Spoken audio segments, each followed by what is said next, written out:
नमस्ते दोस्तों, मैं रमेश काला और आप देख रहे हो जीके विद काला। साथियों, कक्षा 12 इतिहास का आपको मैं मॉडल पेपर दे रहा हूँ, प्रैक्टिस सेट दे रहा हूँ। आप मान सकते हो कि डेज वर्क दे रहा हूँ, पर्सन बैंक दे रहा हूँ, मोस्ट इंपॉर्टेंट क्वेश्चन दे रहा हूँ। आप कुछ भी इसे मान सकते हो। तो ये बोर्ड परीक्षा 2023 के लिए ये क्वेश्चन महत्वपूर्ण रहने वाले हैं, बार बार पूछे जाते हैं। रिवीजन आप इससे कर लें, डिटेल से पढ़नी है तो भी मैंने पढ़ा रखी है, प्लेलिस्ट में जाकर आप पढ़ लें। तो पहले पार्ट से आपको कुछ क्वेश्चन दे रहा हूँ, उनका रिवीजन कर लें।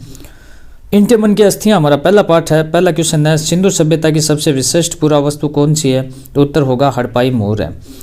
हड़प्पाई मोहर किससे बनाई जाती है? तो उत्तर होगा सेलखड़ी नामक पत्थर से। किससे बनाई जाती है? सेलखड़ी नामक पत्थर से। सिंधु घाटी सभ्यता को एक अन्य नाम हड़प्पा के नाम से क्यों जाना जाता है? तो इसका उत्तर क्या होगा कि सिंधु घाटी सभ्यता का सर्वप्रथम खोजा गया स्थल हड़प्पा होने के कारण इसे हड़प्पा सभ्यता के नाम से भी जाना जाता है। उत्खनन होता है तो सर्वप्रथम हड़प्पा नामक स्थान पर होता है। डिटेल से जिन्होंने पढ़ा उनको पता है, ध्यान रखें इन प्रश्नों को। किस हड़प्पा स्थल से नहरों के अवशेष मिले हैं? तो नहरों के बहुत ही महत्वपूर्ण है, अफगानिस्तान के सोरतुघई से ये नहरों के अवशेष मिले हैं। धोलावीरा जो गुजरात में है में मिले जलाशय का प्रयोग संभवतः किसके लिए होता है? तो उत्तर होगा कृषि में सिंचाई के लिए पानी इकट्ठा करने के लिए किया जाता था। ठीक है, जलाशय बना हुआ था तो इसकी सिंचाई की जाती थी, इसके लिए इसका प्रयोग होता था। सबसे पहले खोजा गया स्थल हड़प्पा था, परंतु सबसे प्रसिद्ध पूरा स्थल कौन सा है? तो मोहनजोदड़ो है।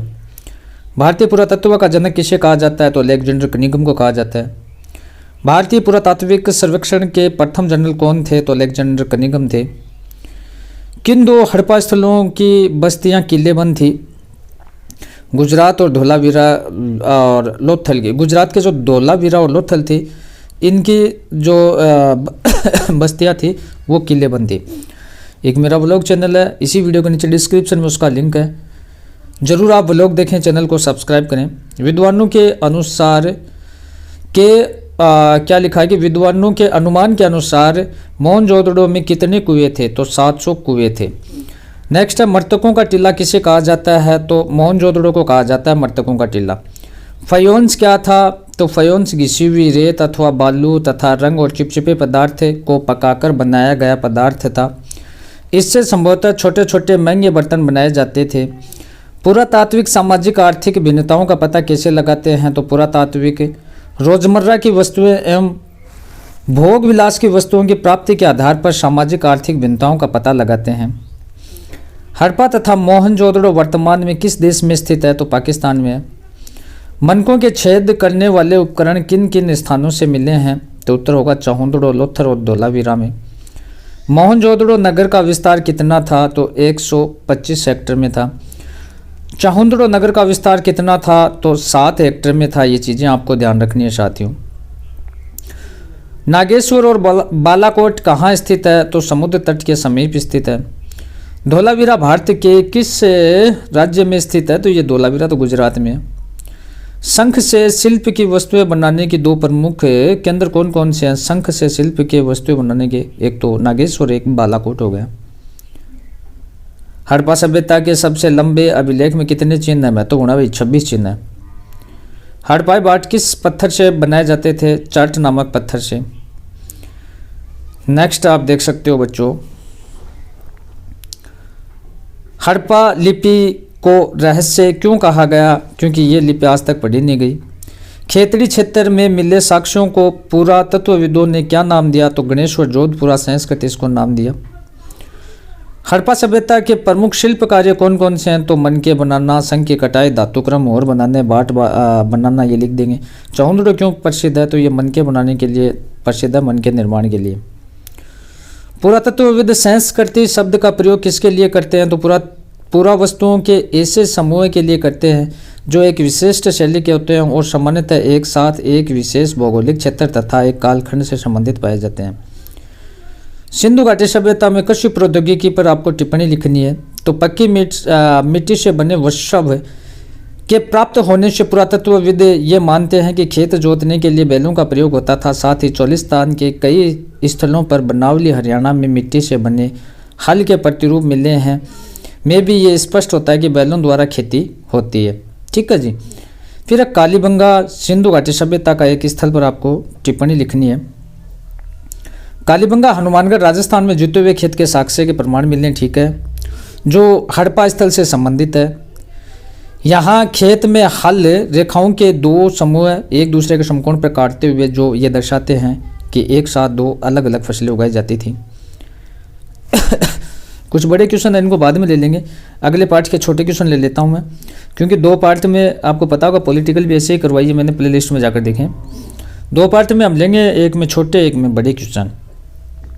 कुछ वीडियो बनेंगे, इनके सभी को आप देख लें, 2023 एग्जाम के लिए रिवीजन कर लें। दूसरा अध्याय हमारा राजा किसान और नगर। जातक कथाएं कौन सी भाषा में लिखी गई है? तो पाली भाषा में लिखी गई है। किस जातक में कुटिल राजा का वर्णप है? तो गंधतिंतु। उपज बढ़ाने हेतु सिंचाई के क्या साधन थे? तो कुएं, तालाब और नहरें। गृहपति किन्हें कहा गया है? तो छोटे किसानों और जमींदारों को। बड़े जमींदार के लिए कौन सा शब्द प्रयुक्त होता है? तो वेल्लालर है। उत्तरी कर्षण मार्जित पात्र किन्हें कहा गया है? तो उत्कृष्ट श्रेणी के मिट्टी के कटोरे और थालियां जिन पर चमकदार कलाई चढ़ी हो। श्रेणी किसे कहा गया है? उत्पादों एवं व्यापारियों के संघ को श्रेणी कहा गया है। सोने के सिक्के सबसे पहले किसने जारी किए थे? तो कुषाण राजाओं ने। आधुनिक भारतीय भाषाओं की मूल लिपि कौन सी है? तो ब्राह्मी लिपि है। ब्राह्मी लिपि का सबसे पहले अर्थ किसने कब निकाला? जेम्स प्रिंसेप ने 1838 में। अशोक ने कौन सी 2 उपाधियों का प्रयोग किया? तो एक तो देवनाम प्रिय, एक प्रियदर्शी। आरंभिक भारत का सबसे प्रसिद्ध ग्रंथ कौन सा है? तो प्रसिद्ध विधि ग्रंथ है वो मनुस्मृति आरंभिक भारत का। याद रखें इन क्वेश्चनों को साथियों, आपकी परीक्षा की दृष्टि से महत्वपूर्ण क्वेश्चन दे रहा हूँ। शासकों की प्रतिमा और नाम के सिक्के सर्वप्रथम किस राजवंश के राजाओं ने जारी किए थे? तो उत्तर हिंद यूनानी शासकों ने। आरंभिक भारत की सबसे महत्वपूर्ण महिला शासिका कौन थी? तो उत्तर था प्रभावती गुप्त। रोमन साम्राज्य को किन किन वस्तुओं का निर्यात किया जाता था? तो काली मिर्च, कपेव व जड़ी बूटियाँ। आहत सिक्के किसे कहते हैं? इन सिक्कों पर प्रतीकों को आहत करके इन्हें बनाया जाता है, जिन्हें आहत सिक्के कहते हैं। महापाषाण से आप क्या समझते हैं? तो ईसा पूर्व प्रथम सहस्त्राब्दी के दौरान मध्य और दक्षिणी भारत में पाए जाने वाले पत्थरों के बड़े बड़े ढांचे हैं। इन्हें कब्रगाह के ऊपर रखा जाता था। शवों के साथ विभिन्न प्रकार के लोहे के उपकरण और औजारों को दफनाया जाता था। नेक्स्ट बड़ा क्वेश्चन देख सकते हो आप। 6वीं शताब्दी ईसा पूर्व को प्रारंभिक भारतीय इतिहास में एक महत्वपूर्ण परिवर्तनकाली क्यों कहा जाता था? क्या लिखोगे आप? इस काल को प्राय आरंभिक राज्यों लोहे के बढ़ते प्रयोग सिक्कों के साथ जोड़ा जाता है। इस काल में बौद्ध और जैन सहित विभिन्न दार्शनिक विचारधाराओं का उदय हुआ। धम्म महामात्र कौन है? तो सम्राट अशोक द्वारा नियुक्त विशेष अधिकारी हैं। धर्म के प्रचार के लिए इनकी नियुक्ति की गई थी। मौर्य के बारे में जानने के लिए कोई 2 स्रोतों के नाम लिखिए। तो एक कौटिल्य का अर्थशास्त्र होगा, एक मेगस्थनीज का विवरण जो इंडिका हो गया, अशोक के अभिलेख हो गए। कुषाण कौन थे? तो चीन में रहने वाले एक कबायली जाति थी। मध्य एशिया से होकर पश्चिमोत्तर भारत तक एक विशाल साम्राज्य पर शासन। भारत में सोने के सिक्के सबसे पहले कुषाणों ने जारी किए थे। अशोक के अभिलेख किन भाषाओं व लिपियों में लिखे जाते थे? अशोक के अभिलेख